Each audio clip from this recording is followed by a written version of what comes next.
पुरंदरचा वेढा हे नाव ऐकलं की डोळ्यासमोर उभं राहतं ते शौर्य, तो त्याग आणि एक अत्यंत कठीण निर्णय. आज आपण त्याच इतिहासाच्या पानात डोकावणार आहोत जिथे एका राजाच्या धैर्याची आणि दूरदृष्टीची खरी परीक्षा झाली. एक प्रश्न आहे विचार करण्यासारखा. जेव्हा पराभव अगदी डोळ्यासमोर दिसतोय, सगळीकडून कोंडी झालीय, तेव्हा खरं नेतृत्व काय करतं? याच एका प्रश्नाभोवती आजची आपली ही सगळी गोष्ट फिरणार आहे. आणि ही आहे ती जागा, पुरंदरचा किल्ला. नुसते किल्ला नाहीये हा, तर एक साक्षीदार आहे इतिहासाचा. याच्याच भक्कम तटबंदीच्या आडोशाला एक अशी लढाई झाली जिने एका साम्राज्याचं भविष्यच बदलून टाकलं. बरं, तर या सगळ्याची सुरुवात झाली कुठून?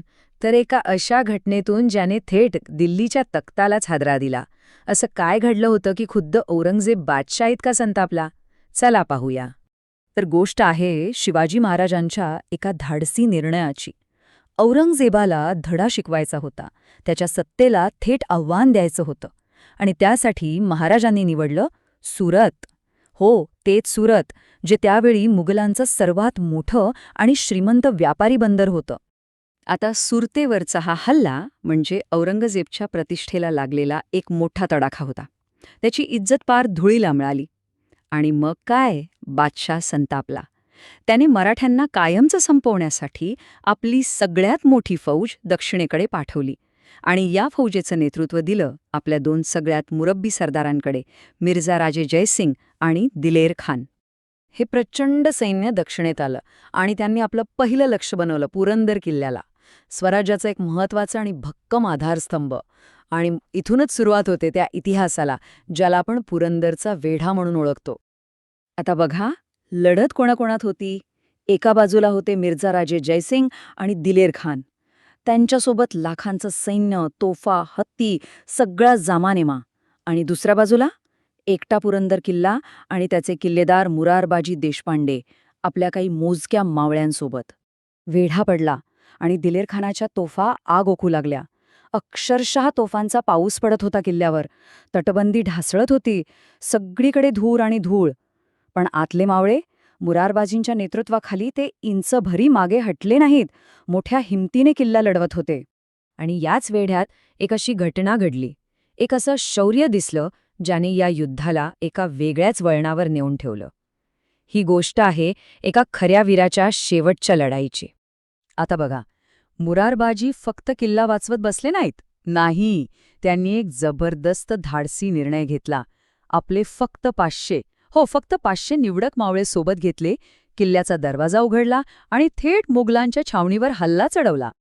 कल्पना करा काय दृश्य असेल ते. मुरारबाजी आणि त्यांचे मावळे अक्षरशः सिंहासारखे तुटून पडले होते.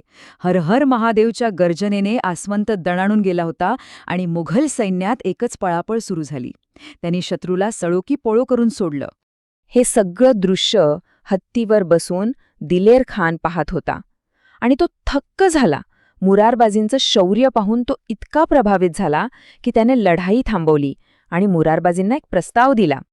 तुमच्यासारखा शमशेर बहादर मी आजवर पाहिला नाही. आमच्या बाजूला या, कौल घ्या. बादशाह तुम्हाला सरदार करतील, जहागीर देतील. म्हणजे बघा, दिलेर खानाने सत्ता आणि संपत्तीचं केवढं मोठं आमिष दाखवलं होतं. पण मुरारबाजींचं उत्तर ऐका. ते स्वाभिमानाने गरजले, अरे, आम्ही शिवाजी महाराजांची माणसं, तुझा कौल घेतो की काय? आम्हाला काय कमी आहे? तुझ्या बादशाची जहागीर हवी कोणाला? हा फक्त नकार नव्हता, हा होता मराठ्यांचा स्वाभिमान. हे उत्तर ऐकून दिलेर खान संतापला आणि मुरारबाजींनी थेट त्याच्यावरच चाल केली.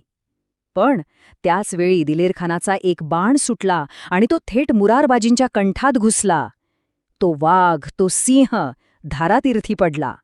स्वराज्यासाठी एका महान वीराने आपल्या प्राणांची आहुती दिली. मुरारबाजी तर गेले, पण त्यांच्या बलिदानाने शिवाजी महाराजांसमोर एक मोठा आणि अत्यंत अवघड प्रश्न उभा केला. आता सगळा निर्णय महाराजांच्या हातात होता. जेव्हा मुरारबाजींच्या वीरमरणाची बातमी महाराजांपर्यंत पोहोचली, तेव्हा त्यांना प्रचंड दुःख झालं. पण ते दूरदृष्टीचे होते. त्यांना हे कळत होतं की आपण एक एक किल्ला लढवत बसलो तर असे हजारो मुरारबाजी आपल्याला गमवावे लागतील. आणि ही शक्तीची अशी हानी त्यांना मान्य नव्हती. तर मग प्रश्न हा होता की फक्त प्रतिष्ठेसाठी एक हरणारी लढाई लढत राहायची आणि माणसं गमावत राहायची? की आपल्या लोकांचे जीव वाचवण्यासाठी आणि भविष्यात पुन्हा एकदा ताकदीनं उभं राहण्यासाठी आज 2 पावलं मागे घ्यायची?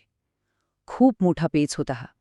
आणि या पेचप्रसंगावर महाराजांनी एक असा निर्णय घेतला जो त्यांच्या दूरदृष्टीची साक्ष देतो. त्यांनी संघर्षाऐवजी वाटाघाटीचा मार्ग स्वीकारला आणि याच निर्णयातून जन्माला आला तो ऐतिहासिक पुरंदरचा तह. महाराजांना कळून चुकलं होतं की तहात अनेक गोष्टी सोडाव्या लागतील, कदाचित अपमानही सहन करावा लागेल. पण ही शरणागती नव्हती. ही एक स्ट्रॅटेजी होती, एक धोरणात्मक माघार होती. भविष्यात मोठी झेप घेण्यासाठी आपली शक्ती वाचवण्याची. तर या तहात काय काय ठरलं? बघा, 23 किल्ले आणि त्याखालचा 4 लक्ष होणांचा मुलूक मुघलांना द्यायचा. स्वतःकडे ठेवायचे फक्त 12 किल्ले. आणि सगळ्यात मोठी आणि धोकादायक अट म्हणजे स्वतः आग्र्याला जाऊन औरंगजेब बादशाची भेट घ्यायची. ही जी भेट दिसते आहे शिवाजी महाराज आणि मिर्झाराजे जयसिंग यांची, हा शेवट नव्हता. खरं तर ही एका नव्या अध्यायाची सुरुवात होती. शक्ती वाचवून, योग्य वेळेची वाट पाहून पुन्हा एकदा स्वराज्य उभं करण्याच्या प्रवासाची ही सुरुवात होती. आणि इथेच तो महत्वाचा प्रश्न पुन्हा एकदा समोर येतो की कधीकधी डावपेचांचा भाग म्हणून घेतलेली माघार म्हणजे खरंच पराभव असतो का?